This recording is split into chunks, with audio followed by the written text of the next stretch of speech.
Clôture de la 4e édition de la SAVA à Abidjan. Bilan positif pour les participants de diverses zones agricoles. Le rideau est tombé sur le premier congrès de la Société ouest-africaine de la pharmacie galénique et industrielle. Nous y reviendrons pour le bilan. Nous parlerons également de distinction dans cette édition. Les prix ICS 2018-2019 de la meilleure imprimerie publique ont été décernés à l'imprimerie nationale et à son directeur général. Vous suivez le journal sur Business 24 Africa. Mesdames et messieurs, bienvenue. Du 25 au 29 novembre dernier, Abidjan, la capitale économique de la Côte d'Ivoire, a abrité la 4e édition de la SAVA, entendez la Semaine africaine de la vulgarisation agricole. Une rencontre riche en partage d'expériences pour tous les participants en provenance de plusieurs zones agricoles du continent et du reste du monde. Le bilan avec Emmanuel Bonzo et Marius Seri. La Semaine africaine de la vulgarisation agricole a refermé ses portes avec bon espoir que les recommandations sorties des assises mobiliseront les acteurs à plus d'engagement pour ce secteur vital du continent. À la cérémonie de clôture de la SAVA, tenue pour la première fois dans un pays francophone, les participants estiment avoir été enrichis en vue de mieux faire face aux enjeux du monde agricole. Il faut impliquer le secteur privé pour accompagner le conseil agricole, pour accompagner le gouvernement dans ses efforts de vulgarisation. Pour nous, on a vu vraiment que non, c'était très intéressant et puis bénéfique pour nous. On a beaucoup découvert, parfois on travaillait dans l'ignorance, mais maintenant on travaille dans la réalité des choses. Et puis on transforme l'agriculture, que ça ne soit pas seulement pour les paysans ou bien pour seulement les survies quotidiennes, mais ça devient maintenant une entreprise. Ce fut vraiment une semaine très enrichissante en termes de contribution. Et franchement, nous avons beaucoup appris de la forte implication du secteur privé de la Côte d'Ivoire dans le secteur des services agricoles, surtout l'ANADER, mais aussi de la jeunesse qui est émergente dans l'utilisation des drones pour la fourniture des services. Pour un développement agricole durable, il faut une synergie des acteurs et dans le cadre de la thématique du 4e SAVA à Abidjan, les conclusions feront l'objet de partage auprès des décideurs pour répondre efficacement à la problématique de l'évolution des conseils agricoles en synergie avec le secteur privé pour la croissance de l'agriculture. Un certain nombre de recommandations ont été faites à nos États pour qu'ils apportent encore plus d'importance aux questions de conseil agricole et rural afin que les différents défis qui portent sur le changement climatique, sur la sécurité alimentaire, sur la lutte contre les parasites puissent être internés et que la partie de l'économie de l'agriculture aussi puisse avoir droit de cité. Les assises du 4e SAVA ont fait d'Abidjan la capitale africaine de l'agriculture en association avec le SARA, événement de la même teneur pour la promotion et la valorisation du secteur agricole du continent.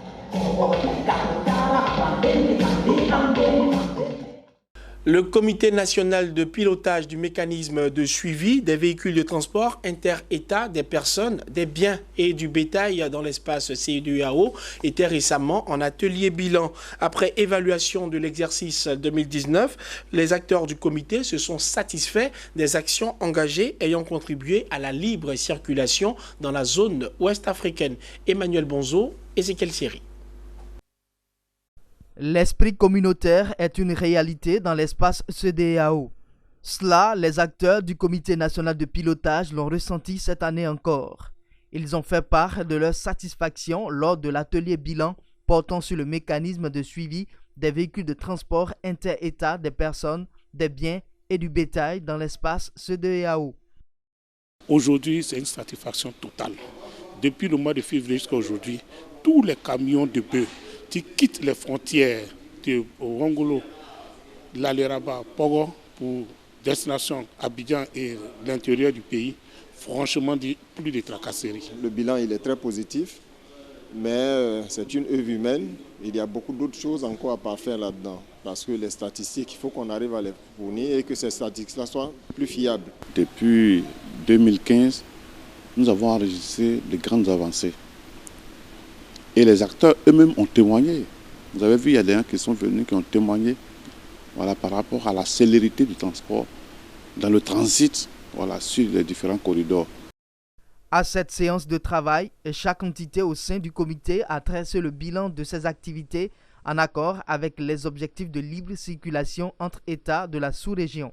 La fourniture de statistiques par les acteurs a été notée comme un point positif lors des échanges entre membres du comité. Même si le bilan affiche positif, les acteurs veulent voir d'autres points importants du mécanisme être mis en œuvre. Je dois féliciter, remercier l'État de la Côte d'Ivoire qui nous a compris vite, soit la police, la gendarmerie, eaux et forêts, douane, vraiment qui nous a accompagnés, qui nous a dit votre problème là, c'est un problème réel. Les perspectives que nous attendons, que le système soit amélioré. Aujourd'hui, qu'un cas qui quitte ici, il est dans le mécanisme, mais avant qu'il arrive à la frontière, tous les données de ces cas-là, les autorités qui vont contrôler, ils ont déjà tous les données. Ça va plus faciliter encore. Faute de ressources, le plan d'action de l'exercice écoulé n'a pu être exécuté entièrement. Il a toutefois été reconduit en demandant aux acteurs à plus d'engagement pour l'année prochaine. En termes de perspectives majeures, le Comité national de pilotage appelle de tout son vœu la dématérialisation des procédures pour faciliter une mise en œuvre plus fluide du mécanisme de libre circulation dans l'espace CEDEAO. Débuté le 27 novembre 2019, le premier congrès de la Société ouest-africaine de la pharmacie galénique et industrielle a pris fin ce 29 novembre. Il s'agissait de 3 jours de réflexion et de partage d'expériences sur les questions touchant à la production et à la commercialisation des produits pharmaceutiques venus d'Afrique. Retour donc sur les temps forts de cet événement avec Marthe Sekongo, Tima Traoré et Zeynab Dosso. Pendant 3 jours, Abidjan était la capitale africaine des pharmaciens spécialisés dans la transformation des produits pharmaceutiques. Recherche, développement et production des produits de santé en Afrique subsaharienne. Tel est le thème autour duquel s'est tenu le congrès de la Société ouest-africaine de la pharmacie galénique et industrielle. Il s'agissait de 3 jours de réflexion et de partage d'expériences sur les questions touchant à la production et à la commercialisation des produits pharmaceutiques venus d'Afrique. Le bilan a été jugé satisfait par les organisateurs au regard de la mobilisation des professionnels de la pharmacie et des thématiques abordées. Ces 3 journées, on a pu voir que des jeunes, des moins jeunes, des professeurs, des étudiants, des techniciens ont pu montrer sur le continent qu'ils sont capables de travailler dans le domaine des sciences du médicament avec une compétence avérée. On se retrouve avec plus de 40 communications, on a eu 3 grandes conférences, on a eu la participation de grandes personnalités, des doyens donc, du domaine, et aussi des recommandations qui vont nous permettre donc, d'améliorer la collaboration et la coopération sous-régionale et le meilleur développement des médicaments dans notre sous-région. Un bilan, mais surtout des recommandations portées par les chercheurs et pharmaciens d'Afrique de l'Ouest en vue d'atteindre les objectifs fixés, mais aussi de parfaire l'édition prochaine. Premièrement, éviter de s'isoler. Le médicament c'est une matière qui est consensuelle. Éviter de s'isoler, travailler en synergie, ne pas vouloir faire à un seul endroit toute la chaîne de ce qui concerne les médicaments. Ça veut dire qu'il faut s'organiser pour que les différents sites dans les pays ne se reproduisent pas, mais travaillent en complémentarité, de telle manière que sur tous les domaines transversaux du médicament, on ait des expertises sur le continent. Née en 2017, la Société ouest-africaine de la pharmacie galénique et industrielle fédère les pharmaciens, médecins, biologistes, chimistes, ingénieurs, chercheurs et étudiants.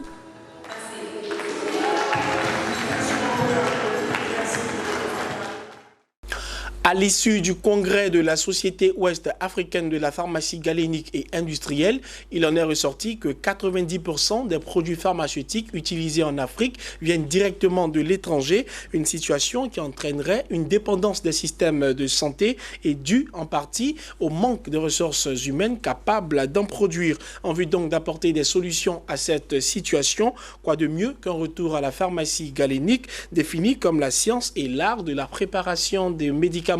Une préparation peu pratiquée en Côte d'Ivoire. Pour en savoir plus, nos reporters Marthe Sekongo et Tima Traoré ont rencontré Ismaël Dali, professeur de l'UFR des sciences pharmaceutiques et biologiques à l'université Félix Houphouët-Boigny d'Abidjan. On l'écoute. À part donc nos aînés, le professeur Bamba Morifere qui est à la retraite, nous avons actuellement 2 maîtres de conférences agrégés de pharmacie galénique à l'université Félix Houphouët-Boigny de Cocody. Non, vous savez, la discipline est complexe. C'est la seule discipline d'ailleurs qui fait la différence entre la médecine et la pharmacie. C'est là donc de présenter, de conserver et de préparer les médicaments. En effet, le cursus nécessite beaucoup de technicité, nécessite beaucoup de savoir-faire et beaucoup d'apprentissage et de temps en plus. C'est une discipline d'ailleurs qui est considérée par l'ensemble de nos étudiants comme étant difficile parce que véritablement, ils n'ont pas assez de temps aussi à donner. Donc nous, en tant que leurs aînés, nous nous efforçons donc d'élargir l'éventail de la connaissance au niveau de ces étudiants-là pour les amener donc à embrasser cette filière et préparer leur avenir au travers donc de la pharmacie galénique. Nous recommandons véritablement que les étudiants puissent donc venir au sein de ce département-là, venir donc pour pouvoir donc apprendre cet art-là qui en fait est propre à la pharmacie galénique, propre donc à la pharmacie, qui nous permet de maintenir donc le monopole et donc de pouvoir donc aider les populations à pouvoir mettre au point de nouvelles formulations, aider donc à préparer des médicaments pour préparer la carrière au niveau de la santé de nos populations qui jusque-là donc mettent au point des médicaments qui véritablement n'offrent pas les meilleures conditions de conservation, d'innocuité, de stabilité et même en termes de formulation. Poursuivons cette édition en parlant d'éducation. L'Université méthodiste de Côte d'Ivoire a procédé récemment à sa rentrée solennelle. Placée sous le signe de l'excellence, l'année universitaire 2019-2020 permettra à l'UMESI de pérenniser sa place de cadre d'excellence, de savoir, d'enseignement de valeurs et de vertus, mais surtout de foi. Mon désir Nascimento Difini et Richard Akeke. Salle Bishop Benjamin Boni de l'UMESI, Université méthodiste de Côte d'Ivoire bondée de monde, collège des pasteurs, administration, personnel enseignant, parents d'étudiants et étudiants, tous debout rendant gloire à Dieu pour avoir permis cette nouvelle trouvaille à l'orée de la nouvelle année universitaire 2019-2020.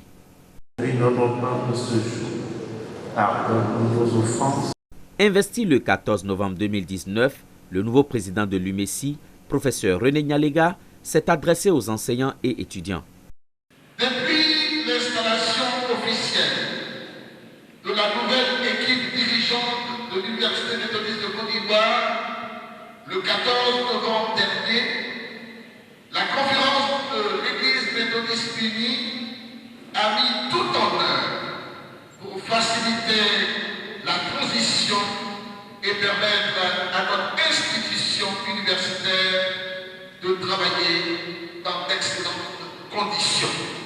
Il a placé l'année universitaire 2019-2020 sous le signe de l'excellence, soulignant toutes les nouvelles dispositions prises pour faire rayonner l'UMESI dans le système éducatif national et surtout hors des frontières ivoiriennes. Nous plaçons justement cette année universitaire sous le signe du mérite et de l'excellence.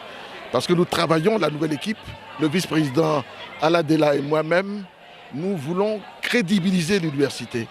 Une sorte de désinformation disant que les diplômes n'étaient pas reconnus, c'est archi faux.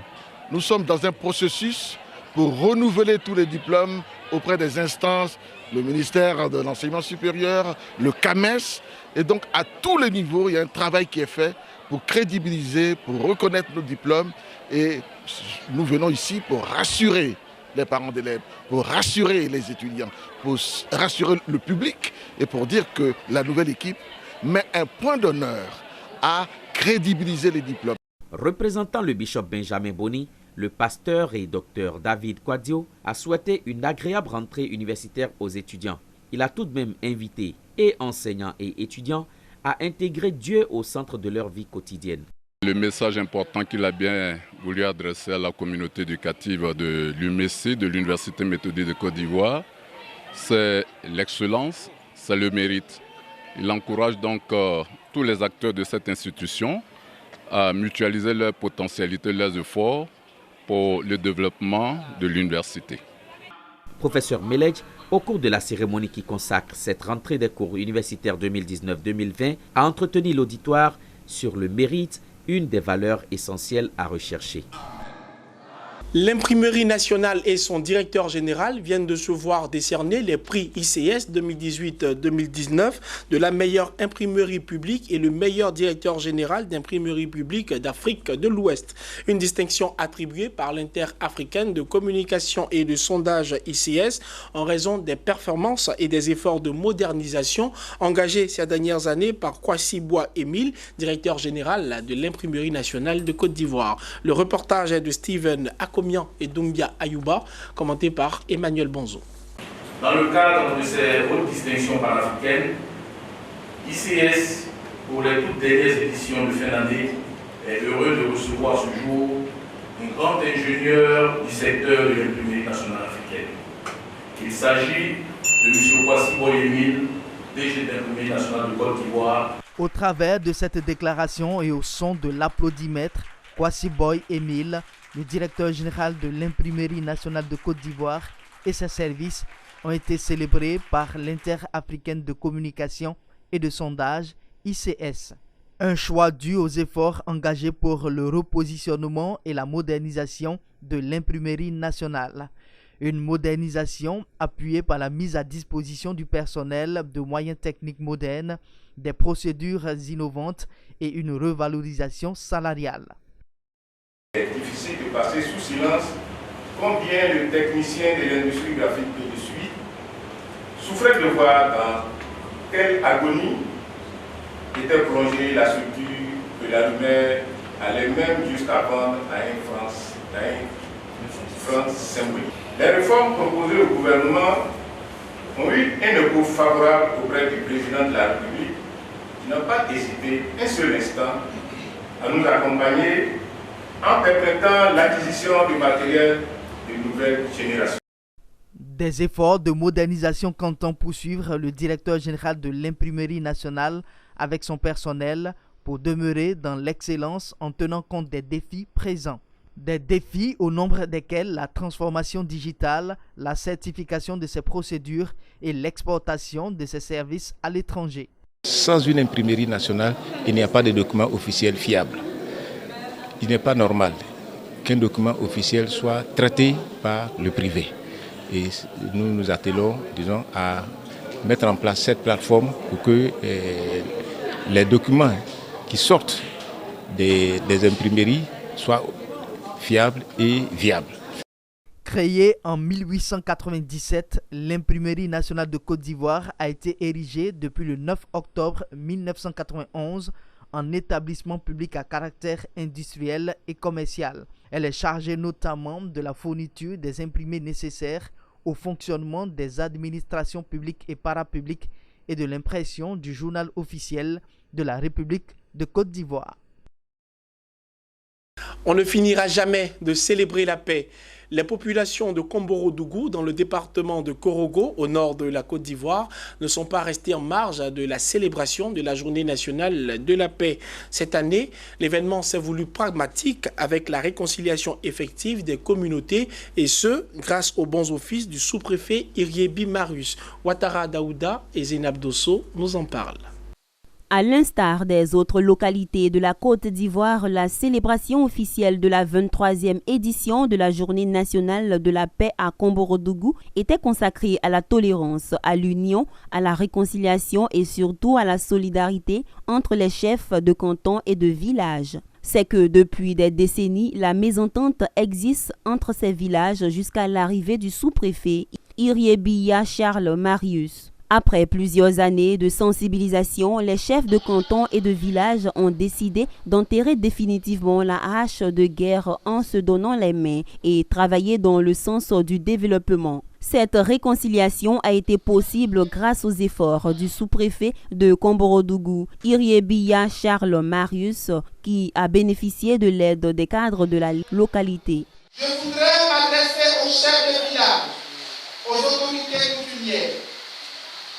Vous êtes les gardiens de la tradition et de la cohésion sociale. Votre responsabilité est aussi engagée dans le processus d'unification des cadres et de la réconciliation entre certaines autorités coutumières. C'est dans une belle ambiance que la journée nationale de la paix à Komborodougou a pris fin.